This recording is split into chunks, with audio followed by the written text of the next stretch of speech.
Hello everyone, this is Johannes. And this is Cinema. And you are watching Board Gaming Ramblings. And today we are continuing our Every Game in the Collection series. We are talking about more games in our huge collection of board games. It's quite big. And if this is your first time here, we would love it if you go down and click the subscribe button. You probably don't even have to go down. If you're on a computer, you just see it there. You know how to subscribe to the YouTube channel. We know you see it. I don't have to teach you that. So you can subscribe to the channel. It is free and it makes us happy, like this.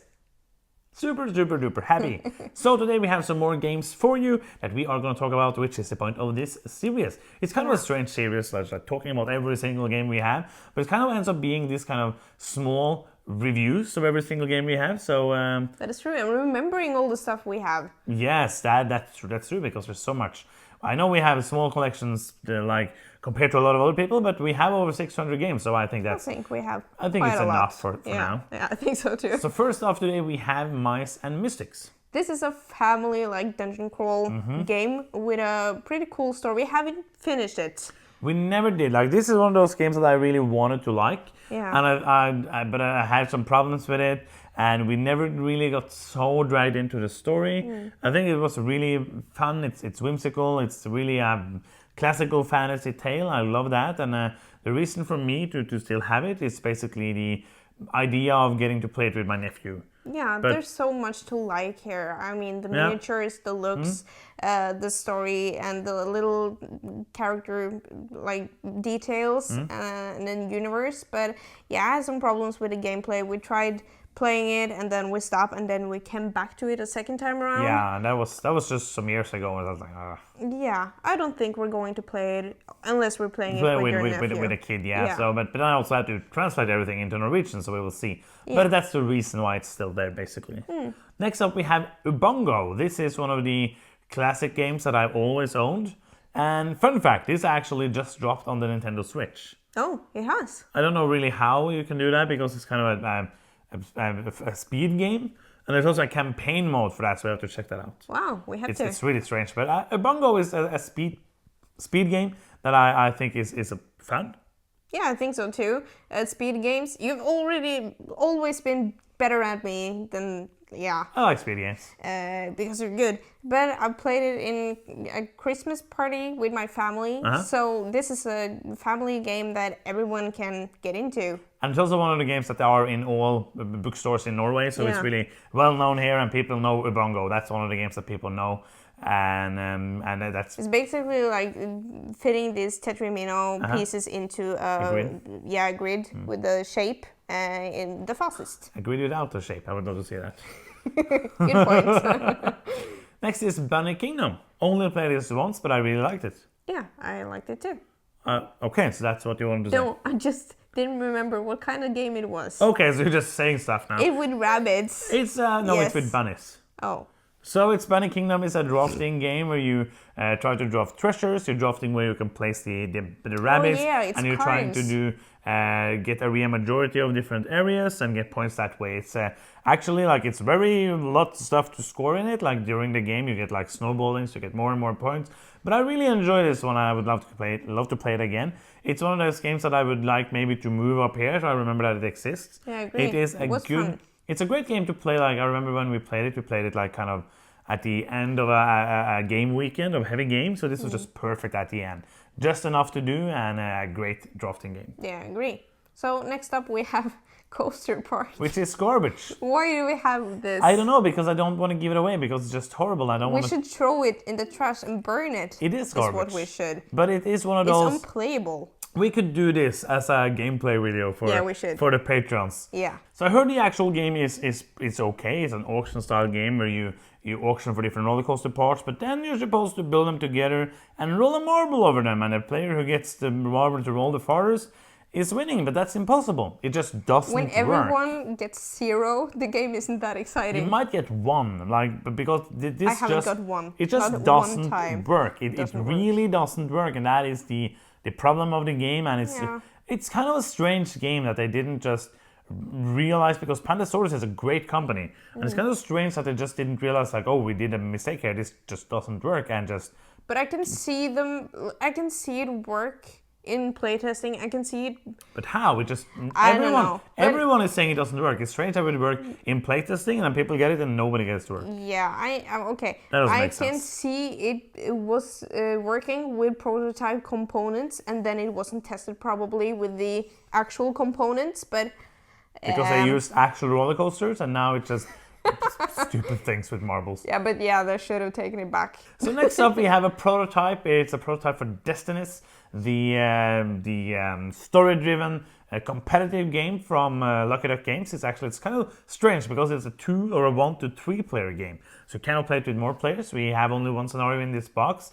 And prototypes is one thing that you will see throughout these videos, because I think it's hard to throw away prototypes. And I find it like sometimes I just give it to somebody I know I will enjoy it, and then maybe they throw it away or they just give it back. But it's one of those things that like I feel like it's kind of something special, especially with Lucky Duck Games. They make amazing prototypes, and it's kind of I don't really know what to do with all the prototypes, but this one is one that I enjoyed playing, and I would love to play the actual game of it. It's a fun exploration of doing an app-driven game, which is not cooperative, which is a story-driven game, which is competitive.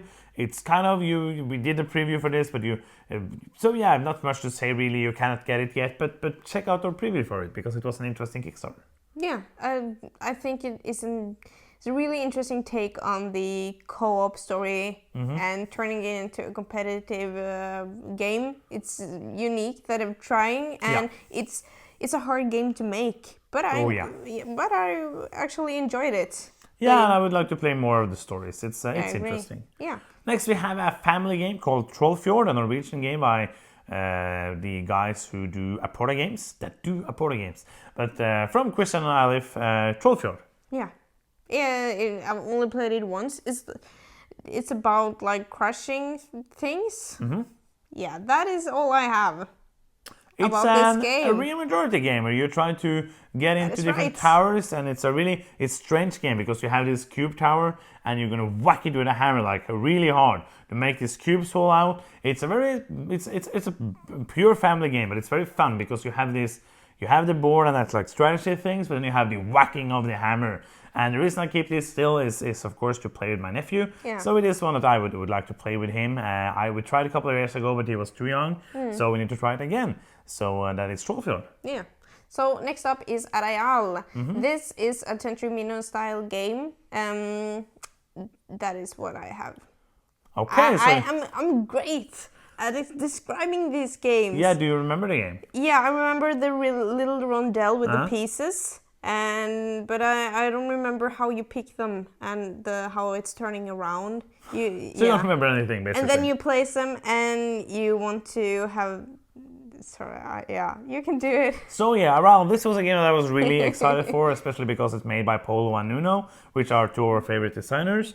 It is a game that's it's good at 2, and I would never play it with any other account because I don't care anything about what happened when we play 4 players. I don't care anything about that player and that player. It's only this player that I can look at and see like, oh, I hope he doesn't do this. And also it's the only player you actually interact with. It's the player to your left. So it's kind of a game that's 2-player only. You are, as you said, very good the explanation of the game. You are doing a Tetris, but you're playing it kind of like Tetris. So the pieces need to like fall down on your screen.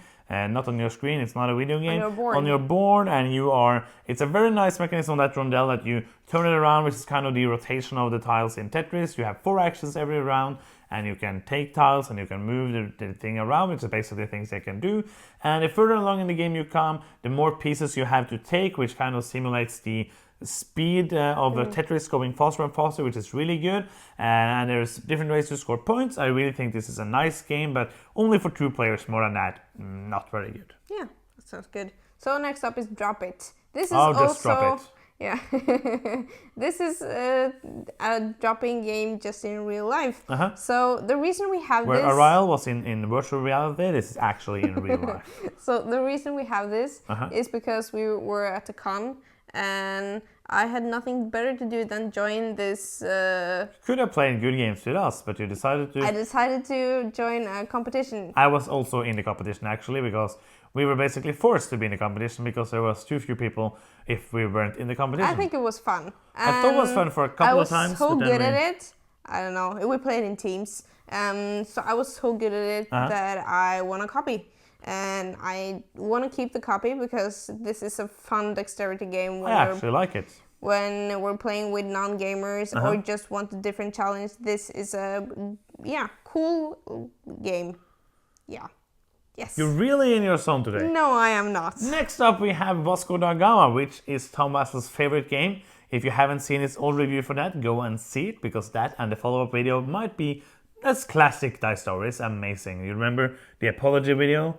Like when he made this really bad review of it, like he really hated it, and he made the apology video with his whole family, like being so sad and saying like, oh, we're so sorry for what we did, and it's just hilarious. Go and watch that. So he hates it. I've only played it once. It is a What's Your Game game. I've only played it once with 2 players, which was not very good. Need to play it with more players. I haven't played it. You haven't played it. You don't really know a lot about it. No, nothing. No. So maybe you can explain it then. Yeah, it's like, and the things, it's no difference. Oh, it's a really, and it's got stuff in it. It has a really interesting action disc mechanism that I don't remember too much because I played it 2-3 years ago. But I would like to play it again, so this also should be moved upstairs so we can play that. Yeah, let's go get it. Last we have Kitchen Rush. Do you remember this game? Yeah, because we talked about the Pirates Adventure. Tales of Pirates. Tales of Pirates. This is okay, but it's a co-op game where you're working in kitchen and fulfilling orders. This is like, I feel like, inspired by these simulations. The stress games where you're trying to fulfill orders on your computer or something, and being in a restaurant, and what your worker is a sound timer. So you need to stay at one of the action spaces and wait. Yeah, I don't remember the timing of this, but you can't just do everything you want to do at the same time. You have to wait. I think in this one you can do the action right away.